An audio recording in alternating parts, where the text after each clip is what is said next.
Welcome to a competitive deck tech on Karametra, God of the Harvest. In this video, we're going to show you how to deal infinite damage, draw your whole deck, and gain control of all your opponent's lands.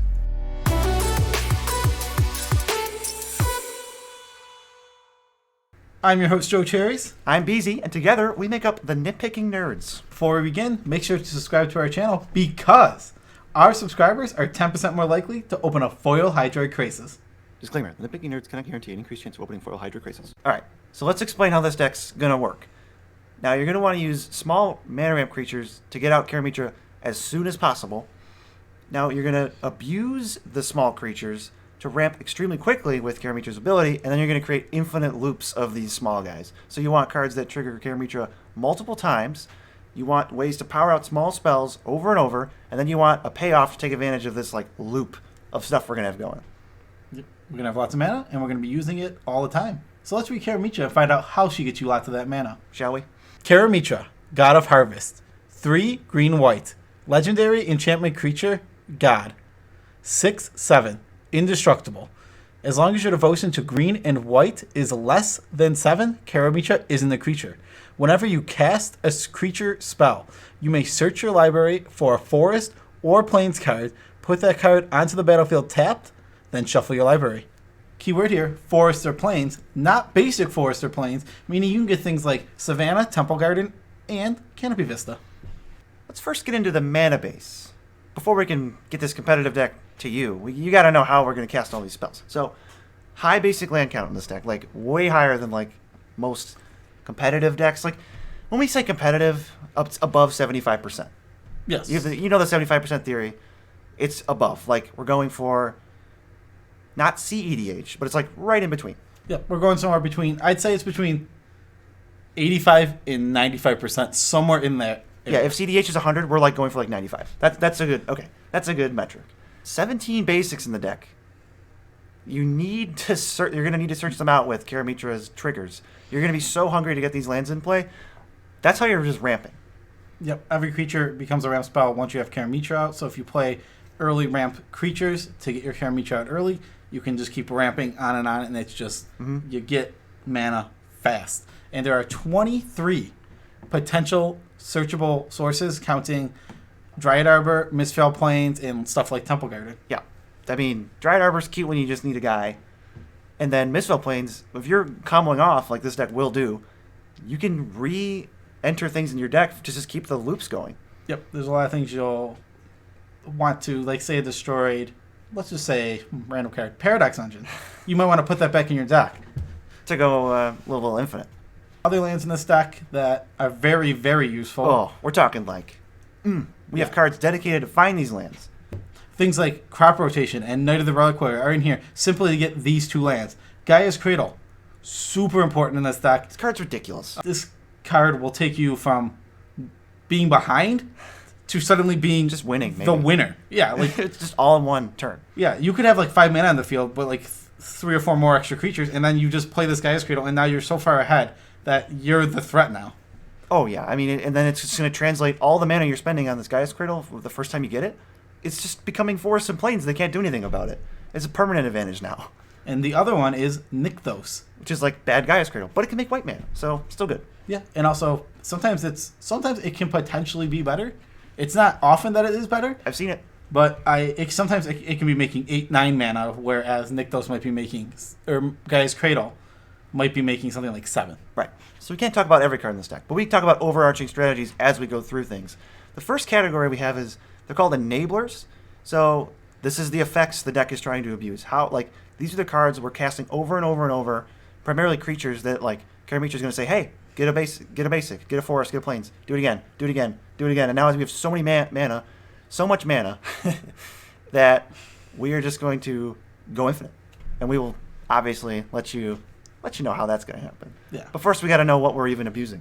Yeah. Well, what are we abusing? So there's this card, and it's called White Mane Lion, and I love it.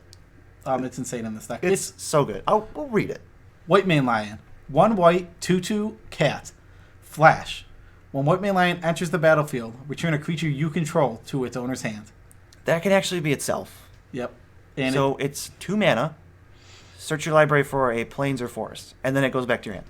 Talk about a card that is just not good in EDH. This is why I love EDH. It's like, who cares about this stupid thing? It's legitimately not a good card. No, it doesn't do anything. There are so few decks that will be taking advantage of this. But it's insane in this deck. We've got other copies, other virtual copies. There's Score Skyfisher, which is a 2/3 for 2 that you can only do it at sorcery speed, but it bounces any permanent. So you can even reset like a Gaia's Cradle or a Nykthos. Yep. There's Stonecloaker, which doubles as Graveyard Hate, costs 3 mana. And then there's even like bad versions like Fleetfoot Panther. It's 1 green-white for a 3/4, but has the same like bounce itself ability. And it also has Flash. So I don't know what the worst one is. They're all fine. They're all good. You're going to want all of them in your deck. Couple non-creature, one non-creature one that's kind of an insane card. You may have heard of it, Cloudstone Curio. Turns out this card goes infinite real easy. Oh yeah. Why don't you read Cloudstone Curio? Cloudstone Curio. 3 mana. Artifact. Whenever a non-artifact permanent comes into play under your control, you may return another permanent you control that shares a permanent type with it to its owner's hand. Now, talk about a strange card that on paper looks terrible. It goes infinite in so many decks. I mean, it's not even crazy. Cards say whenever you cast something, do X. Whenever a creature enters, do X. And if you've got a Llanowar Elf and an Elvish Mystic, 2 of the cheap mana creatures in this deck, they just keep bouncing themselves. And there's plenty of ways to do something with that. It turns all your creatures into white main lands. Yeah, and if you have a creature that taps for 4, 5, 6, 7, 8 mana, which there are creatures in the deck that do that, then you get to play that, tap it for that, or if it has haste, because there are ways to give them haste. You play it, tap it, bounce something small to your hand, bounce it, and just boop, boop, boop. Now you have infinite mana. You're starting to get an idea of what we're doing here. These are the kind of things we can do. Yeah, Temur Sabertooth is kind of like a worse version of all those. But it can save your whole team from a board wipe that the rest can't do that. Yep. I think Save Your Team is really good. The fact that you can save yourself from a board wipe, and one of the biggest threats to this deck is that it is so critical mass. Sometimes you can just get destroyed by a board wipe. You can get destroyed by board wipes, but they have to come pretty early. Yeah. Once you get like 3 lands out, it doesn't really matter. Something like Toxic Deluge is something your deck is very scared of. That's stuff like specifically like Supreme Verdict, if that's happening. Yeah, or an Anger of the Gods and like maybe a CEDH deck. Yeah, I don't know if they play that, but you know. I'm saying maybe. Maybe. Someone somewhere plays that. So those are the creatures. Now you know, oh, that's what we're trying to abuse. Like, now you know that we're going to have 10 million creatures enter the battlefield in a turn. And then we're going to show you what we're going to do with that.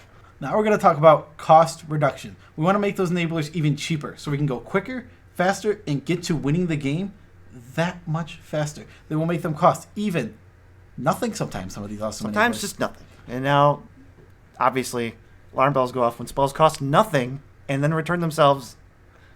Yeah, good things happen. How about... So, while we're talking about costing nothing, let's start with our first card that is a reduction. Allurin. Card's real good. This card's insane in this deck. 2, green enchantment. Any player may play creatures with converted mana cost 3 or less without paying their mana cost and as though they had flash. What a weird card. Spoiler alert, this is the best card in the deck. This just lets you skip steps where it's like you don't need setup if you have a payoff, which we'll talk about, Allurin, and an enabler. You just don't need to do anything. You just win. Oh, this. It's so turns out there's easy mode. Karametra's on the field. You have a 1 enabler and Allurin. You get all the lands out of your deck. And when this deck gets all the lands, not all the lands, once you get to 23 of your lands, the 23 selectable lands, your deck becomes gas from there on out. And once you get 1 payoff, which we'll talk about later, one of those payoffs will now win you the game from here because it's very easy just to win. Yeah, this deck is casting Karametra on like turn 3. Between turn 2 and 4 is like you're feeling good about it. Yeah. There's so many mana. There's like 12 small ways to make enough mana to do this. It's like 1 in 10 games, this card can cast Karametra on turn 2. Right, yeah. Like, I mean, it's possible. And that's crazy. Like 1 in 10 to cast a 5 mana spell? Mm-hmm. I mean, this deck can absolutely do it. Right. These next 3 are like not exactly similar, but you'll get it. So we got Cryptolith Rites, 1,000-Year Elixir, and Concordant Crossroads. Now, Cryptolith Rites is really good in this deck. It doesn't even look like it's that great because all the creatures already tap for mana. But not all of them tap for mana, so it makes your guys tap for any color. So color fixes you, and then you really want your creatures to have haste. That's what makes you go off from a point where people are like, okay, they're done. It's like, nope, I'm going to play Concordant Crossroads and just keep rolling. Yeah, the ability to give your creatures haste in a deck like this will continually, because you're going to run out of mana. Eventually you're going to tap all your lands. That happens. But if your creatures are coming in and they all tap for mana right away, then you're not spending any mana to play them. Right. Llanowar Elf costs nothing, and it just lets you keep going, especially if you have payoffs. Man, they're really salivating on what these payoffs could be. Oh, I know. And like, we'll get to them. Again, if you play something that makes 6 or 7 mana, like an Elvish Arc Druid, it comes into play and immediately taps for that. It's now didn't cost you anything. In fact, it netted you mana. Yeah, this deck has the basic Elf Ball shell. I mean, you got the elves, Priest of Titania, Elvish Arc Druid, like Wirewood Channeler. These are the elves that just make a bunch, way more mana than they cost. Yeah. Wirewood Symbiote, Joraga Tree Speaker, even. Yes. These cards, like you said, they're gonna immediately get you back what you're putting into them. Yeah, so even think about, you're playing White Mane Lion. If it has haste and can tap for mana, you go play White Mane Lion. All right, triggers on the stack to bounce it, make like a white mana or make a green mana, and now it gets bounced. You just have a mana there. That's huge when we're trying to go off. So a couple other things, Amulet of Vigor's nonsense in this deck. Karametra puts them in tapped. What if they were untapped? What if they trigger? They come in, you untap it. Brutal. Tango Root. Whenever anyone casts a creature, they get a green mana. That's also insane. See what, like, now we're casting White Mane Lion. If we can float a white and make a green, now we can cast it infinite times. Yeah, absolutely. And insane. there's so many of these, like, if you have 2 of these, you get infinite White Mane Lions, or what equivalent. You might be noticing some of the things that we're listing here, just pretty much most of them. They're allowing you to quickly take advantage of everything you're getting. So you're getting resources, you're getting it quickly, but sometimes you can't use them right away. Like, if you're just going White Mane Lion and Karametra, then you're not getting to take advantage of it right away. You have to wait a whole turn cycle for these lands, yeah, to be able to take advantage of it. But sometimes you can't. Sometimes you get to just take advantage of it with haste, with White Mane Lion tapping for mana and having haste. Things like that. Your land's coming in untapped. Tango Root giving you a mana when it enters. There's so many ways in this deck for you to take advantage of stuff that is happening right away rather than waiting a whole turn cycle. Your turns last really long. Catcher's Monument. It's a weird one, but it makes most of your White Mane Lion-esque things 1 colorless cheaper. Not only that, but you're getting tokens whenever you cast a creature. This also doubles as a payoff, by the way, because, spoiler alert, payoffs are going to reward us for the end of these loops and help us end these loops so we're not just spinning our wheels. If you can cast White Mane Lion infinite times, you have infinite tokens. Allure no Catcher's Monument, you win. What if they had haste? What if they tap for mana? Like, it's over. I mean, Allure and Catcher's Monument and they have vigilance. With the White Mane Lion in your hands. You pass the turn. At the end of your last opponent's turn, you make infinite guys. I'll make infinite 1/1s with vigilance. Yeah. Well, all right. Let's see if you can beat that. This doesn't even have to be White Mane Lion. I don't know why I said White Mane Lion. It could be any one of the white ones because it could score 5 visual. It will gain flash. Yeah, I totally wasn't even thinking about that. Yeah, we have Stone Cedar Hierophant, which is a 4-mana 1/1 that's like, but it untaps lands. And whenever a land enters, you untap it. Here's your way to untap Gaia's Cradle like 7 times in a turn.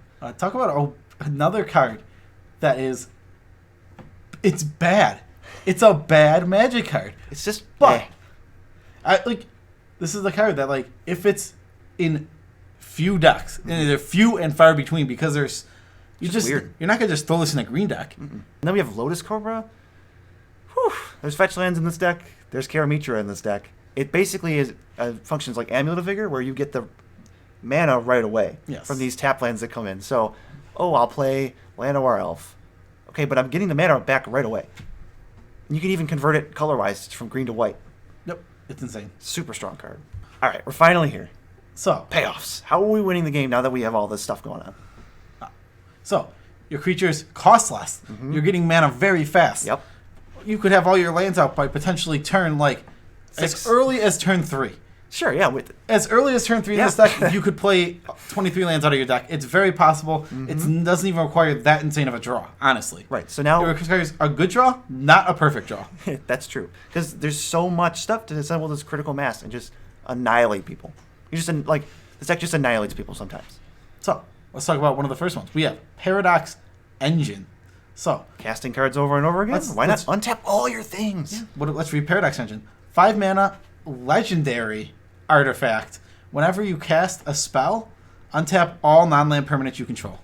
I mean, this is just obviously, demonstrably insane. So I don't know how far into it we need to go. Yeah. I mean, if you're casting something for 1 mana and your creatures produce 3 mana, you've now netted 2 mana. And that's very basic version of it. If that spell is white main land, you have netted infinite mana.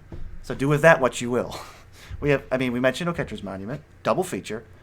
Genesis Chamber. It's basically Oketra's Monument. It makes whenever anyone plays a guy, they get a 1/1 mirror.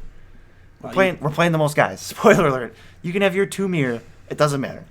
Yep, we're gonna have infinite mirror at some point. It's again cards that talk about not being very good usually. And Crypto with Right and friends turn them into mana dorks. Yeah, there are so many things that are just turning and they all align. Exactly. It's like there's so many pieces that are like this card's not that good, but there's like 4 cards that make it insane. Yeah. Then there's 4 cards that make that card insane, and it's just like there's this like branching like. Probably loops right back to like the same cards. Honestly, they're helping each other. It's pretty cool. It's an intertangled web that we're unweaving for you guys. We saved them for last because they're the best. This is how you win usually. Primordial Sage, Soul of the Harvest, Lifecrafters Bestiary, Guardian Project, Skullclamp, Beast Whisperer, or Tireless Tracker. 7 things that say whenever X happens, you basically draw a card. Yep. Tracker you get for lands. There's like 5 of these. I think. Let's see. 1, 2, 3, 4, 5 effects for when you cast a creature, or when a creature enters the battlefield. Yes, you draw a card. Doing a lot of that, and you're just going to get into these things. You just draw your whole deck. Now that you have your whole deck, it is so easy to assemble infinite mana, and we have Walking Ballista in the deck. Is one of the best ways to take advantage of infinite mana. You can't. This deck almost certainly cannot lose if you draw your whole deck. You'd have to be playing against like 3 CEDH decks that all have Force of Wills and all have like 2 other counter spells.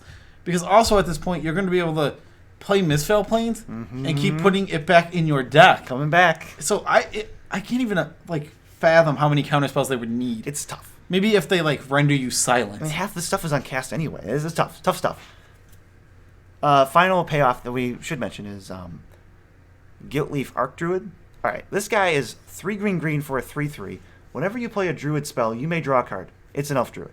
Tap 7 untaps Druids you control. Gain control of all lands target player controls. Now, this is the stopgap for if your opponents have some sort of loop going, or they're stopping you, or you're worried about a board wipe next turn, and you don't quite have the stuff you need.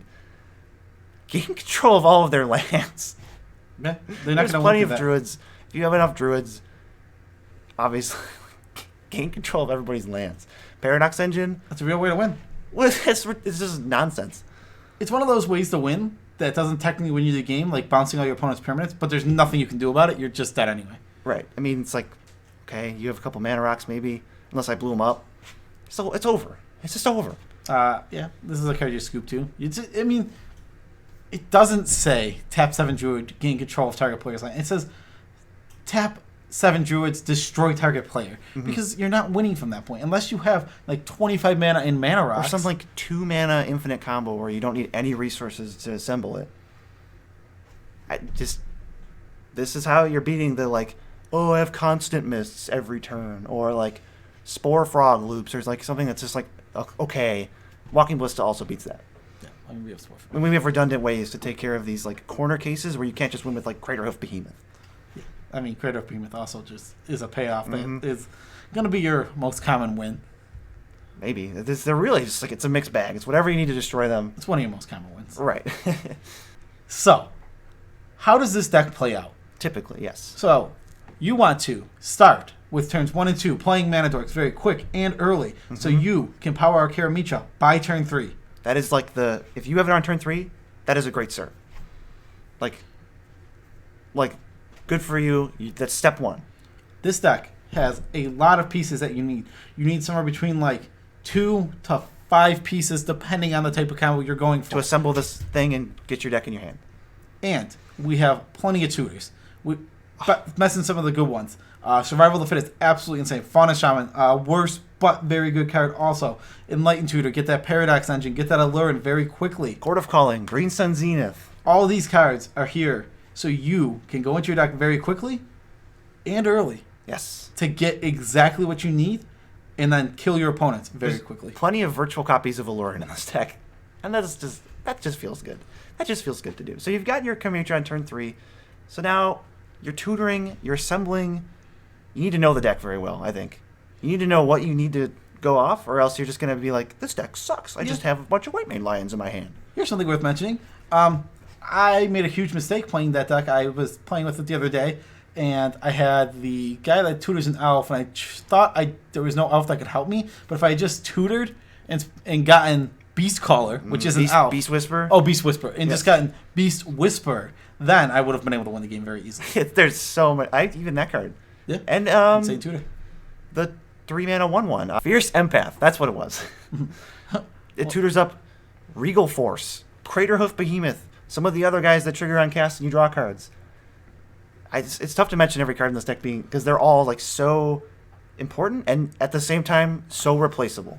Okay, but though we don't want to mention every card, right? Let's talk about a really cool one that is insane. Genesis Wave. This card. I maximized it in this deck. 91 hits in this deck. That's pretty powerful.